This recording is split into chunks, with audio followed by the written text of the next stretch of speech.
Friends, आपका CM series में स्वागत है। आज हम लोग वेज कांस्टेंट और टेंशन के कांस्टेंट से कुछ प्रॉब्लम्स करेंगे। और ये पहला प्रॉब्लम है आपके सामने। ये दो वेज रखे हुए हैं सिमिलर मास के, सिमिलर नेचर के, और ये एक रॉड है, प्लैंक समझ सकते हैं, मास स्मॉल एम का। और अब हमें इसका एक्सेलरेशन बताना है। सभी चीज़ फ्रिक्शनलेस है, कुछ भी कहीं भी फ्रिक्शन नहीं है। ये कैपिटल एम है, कैपिटल एम है, और ये स्मॉल एम है। अब आपको जो है एक्सेलरेशन बताना है इस प्लैंक का। तो कैसे शुरुआत करेंगे? हम लोग कांस्टेंट जो मोशन पढ़े हैं उसके आधार पर इसको देखेंगे। देखिए, इसकी टेंडेंसी होगी नीचे आने की, इस प्लैंक की टेंडेंसी होगी नीचे आने की, और इस वेज की टेंडेंसी होगी दोनों तरफ से इस साइड से एक्सटेंड होने की।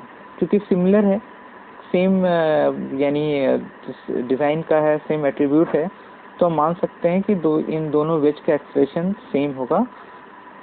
एक का लेफ्ट होगा, एक का राइट होगा, और ये अपने मास के कारण इसका टेंडेंसी होगा नीचे आने का। जब ये नीचे आएगा तो ये इधर शिफ्ट होंगे, और उस तरीके से मोशन आगे होगा। तो कांस्टेंट का कैसे यूज़ करेंगे यहाँ पर? पहला question, how to use constant. How to use motion constant.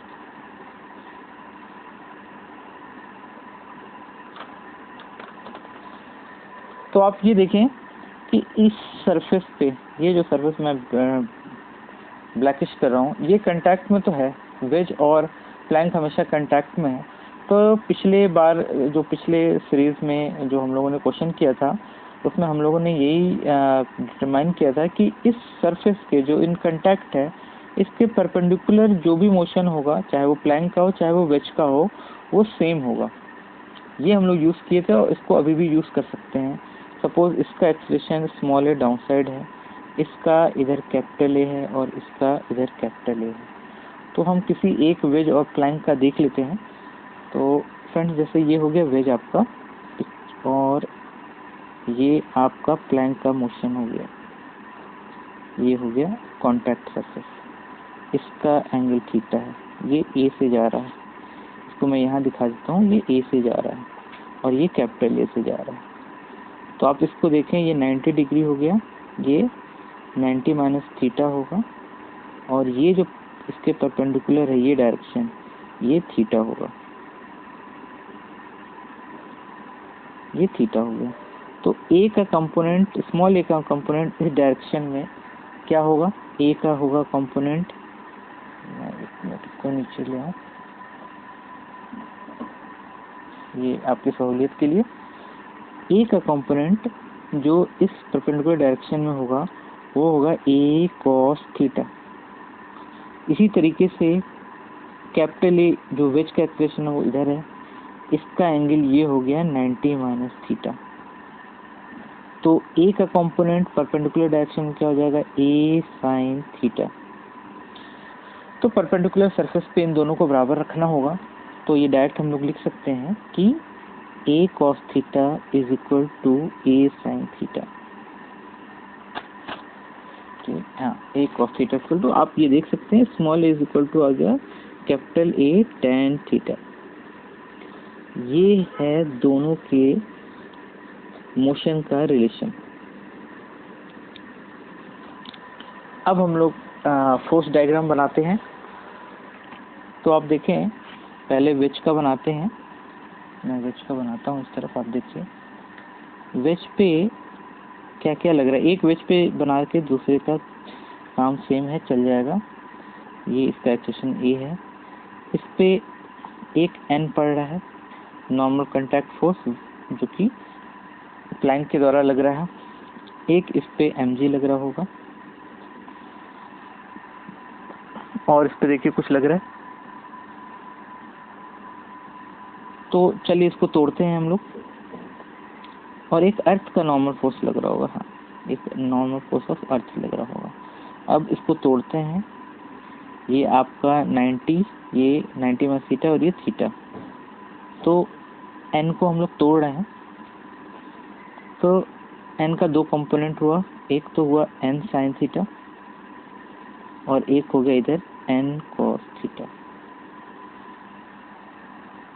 तो वर्टिकल में देखिए क्या हो रहा है, n cos थीटा नीचे लग रहा है, n cos थीटा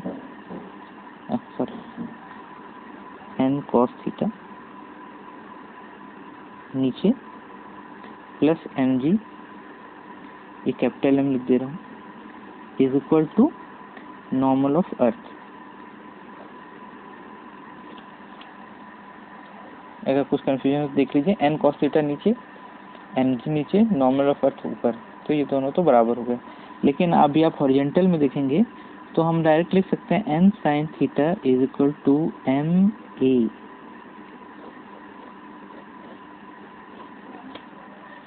और कैपिटल ए को लिख सकते हैं n sin theta is equal to m a cot theta, क्योंकि हम लोगों ने पढ़ा है कि small a is equal to capital A tan theta है, तो a को लिख सकते हैं m a cot थीटा। क्योंकि हमें प्लैंक का एक्वेशन बनाना था तो हमने सभी को स्मॉल a में ले लिया। ये आपका एक इक्वेशन हो गया। अब हम लोग आ जाते हैं जो प्लैंक पे फोर्सेस लग रहा है उसको देखते हैं। प्लैंक पे फोर्स लग रहा है वेज का नॉर्मल फोर्स, इधर इसका लग रहा है mg,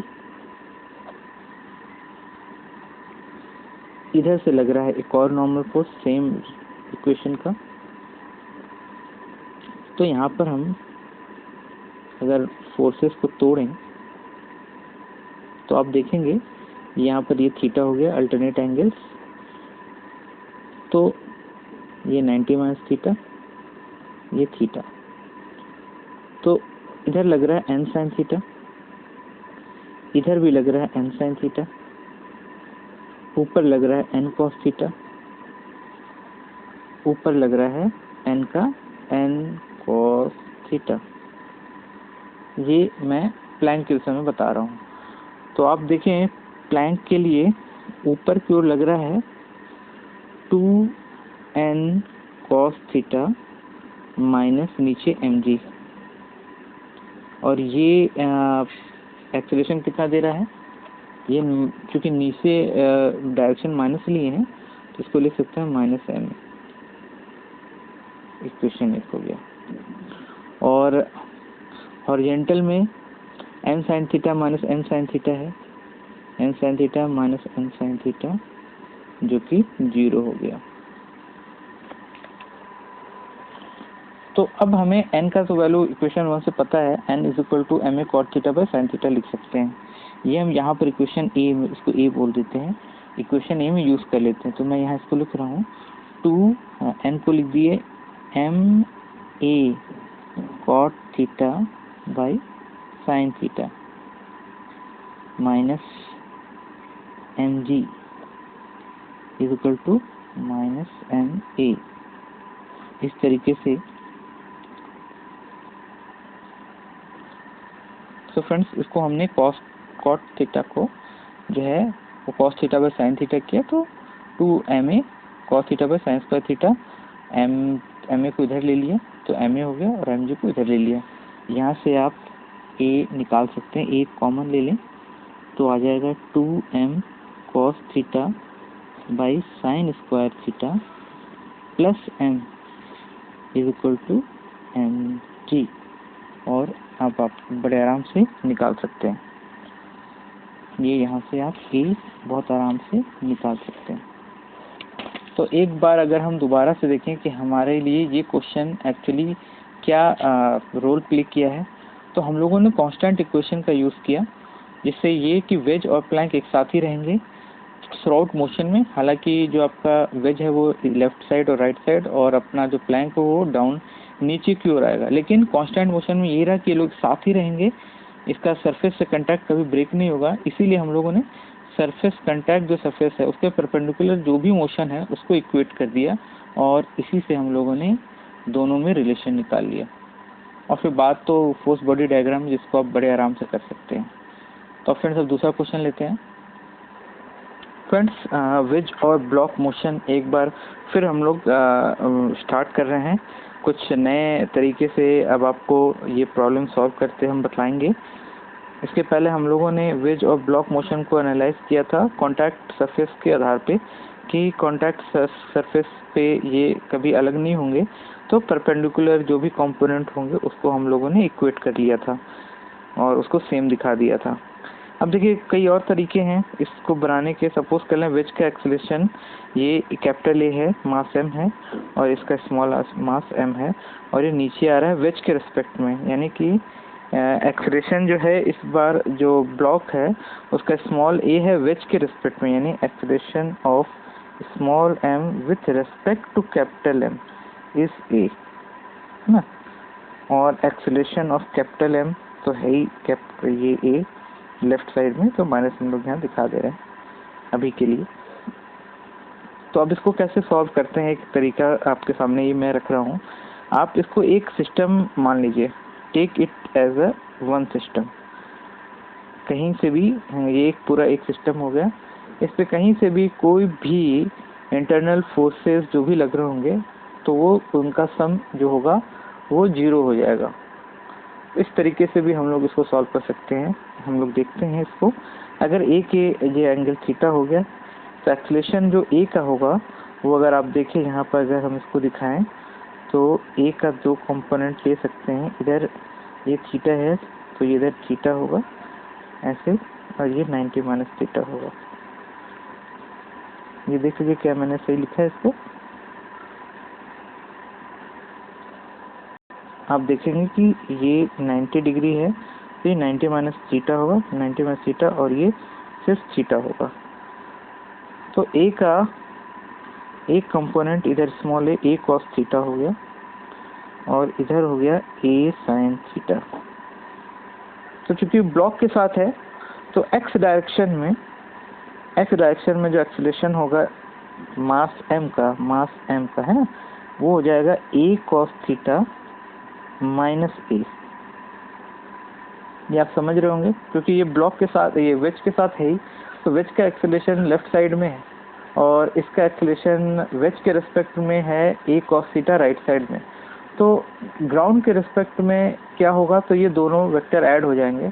तो वेक्टर ऐड होने पर चूंकि कैपिटल ए वेक्टर अपोजिट है तो ये माइनस के साथ आ गया। तो ग्राउंड के रिस्पेक्ट में एक्सेलरेशन जो है वो मास एम का एक्स डायरेक्शन में हो जाएगा, ये एक्सेलरेशन हो गया। और कैपिटल एम का एक्स डायरेक्शन में एक्सेलरेशन आप जानते ही हैं वो है माइनस ए। तो अब चूंकि हम ये बता सकते हैं कि हॉरिजॉन्टली जो है कोई भी फोर्स नहीं लग रहा है, इस तरीके से हम बोल सकते हैं, तो हम लिख सकते हैं net F X is equal to 0। तो जो फोर्स होगा वो हो जाएगा एम, जो फोर्स लग रहा होगा स्मॉल एम पे, a cos theta minus a, m a लिख दिया, और इसका हो गया minus m a, capital mass M वेज का, ये जो वेज है इसका हो गया माइनस एम ए। इसको हम 0 कर देते हैं क्योंकि हमें पता हॉरिजॉन्टल में कोई फोर्स नहीं, इंटरनल फोर्स है ये। तो इससे हमें m a cos theta minus m a minus capital M a equal to 0। तो मेरा रिलेशन आ गया m a cos theta is equal to a बाहर ले लिए M plus M.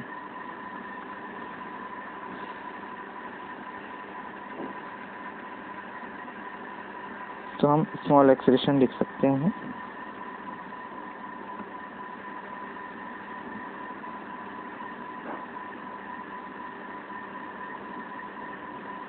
By M cos theta. ये हमारा इक्वेशन आ गया एफ एक्स में। अब हम लोग एफ वाई में लिखते हैं, एफ वाई में क्या चल रहा है। तो फ्रेंड्स एक तो इक्वेशन हमारे पास आ गया, इससे हम लोगों ने एक्सेलरेशन का एक वैल्यू निकाल लिया, इनका रिलेशन निकाल लिया। अब हम लोग आते हैं कि अब तो क्या है कि एम जी लग ही रहा है, तो हम लोग किसी भी एक तरफ डायरेक्शन ले करके इसको सॉल्व करके बना लेते हैं। इंटरनल फोर्सेस 0 तो हॉरिजॉन्टल डायरेक्शन में हमने दिखा दिया, वर्टिकल डायरेक्शन में तो एम जी लग ही रहा है, इसलिए वर्टिकल डायरेक्शन में तो हम लोग अभी कुछ कह नहीं सकते हैं। तो हम लोग अब क्या करेंगे कि जिस भी डायरेक्शन में आपको सूट करे आप उसमें इसका इक्वेशन लिख लीजिए। सपोज कर लीजिए कि हम स्लैंट वे में इसका इक्वेशन लिखते हैं। तो स्मॉल m पर क्या क्या लग रहा है?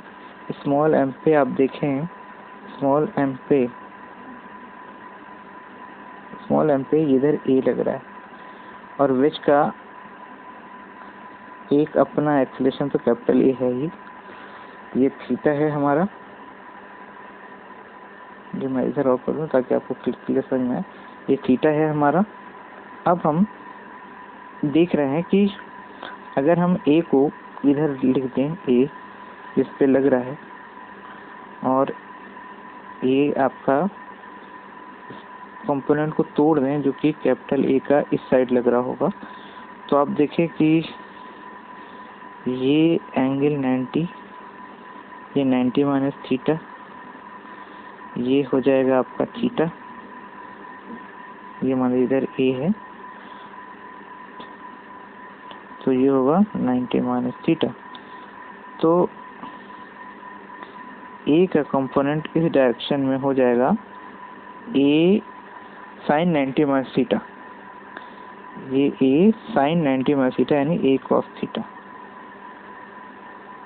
तो स्लैंटिंग डायरेक्शन में मास m में जो एक्सेलरेशन है वो है A minus A cos theta, और ये फोर्स लगा रहा है mg साइन थीटा। तो हम लिख सकते हैं कि m स्मॉल m जो एक्सेलरेशन क्रिएट हो रहा है वो है mg साइन थीटा से। ये mg है, mg के दो कंपोनेंट, इधर mg साइन थीटा और इधर mg कॉस थीटा।